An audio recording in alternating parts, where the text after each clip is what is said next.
امریکی صدر Donald Trump نے دعویٰ کیا ہے کہ ان کی درخواست پر 8 ایرانی خواتین کی سزائے موت پر عمل درآمد روک دیا گیا ہے۔ ٹروتھ سوشل پر انہوں نے لکھا کہ مظاہروں میں شامل 8 خواتین کی سزائے موت روکنا خوش آئند ہے۔ 4 خواتین کو رہا کر دیا جائے گا جبکہ 4 کو 1 ماہ کی قید کی سزا ہوگی۔ ٹرمپ نے لکھا وہ بطور امریکی صدر درخواست کا احترام کرنے پر ایران اور ایرانی قیادت کا خیر مقدم کرتے ہیں۔ دوسری جانب ایرانی عدلیہ کی جانب سے گزشتہ روز خواتین سے متعلق پھانسی کے فیصلے کی تردید کی گئی تھی۔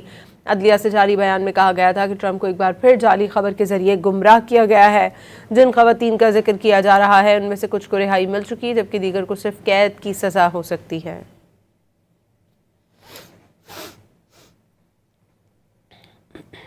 امریکی صدر ڈونلڈ ٹرمپ نے دعویٰ کیا ہے کہ ان کی درخواست پر 8 ایرانی خواتین کی سزائے موت پر عمل درآمد روک دیا گیا ہے۔ ٹروتھ سوشل پر انہوں نے لکھا کہ مظاہروں میں شامل 8 خواتین کی سزائے موت روکنا خوش آئند ہے۔ 4 خواتین کو رہا کر دیا جائے گا جبکہ 4 کو 1 ماہ کی قید کی سزا ہوگی۔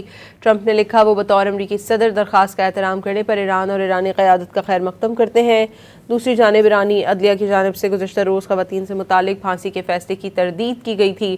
عدلیہ سے جاری بیان میں کہا گیا تھا کہ ٹرمپ کو ایک بار پھر جعلی خبر کے ذریعے گمراہ کیا گیا ہے۔ جن خواتین کا ذکر کیا جا رہا ہے ان میں سے کچھ کو رہائی مل چکی جبکہ دیگر کو صرف قید کی سزا ہو سکتی ہے۔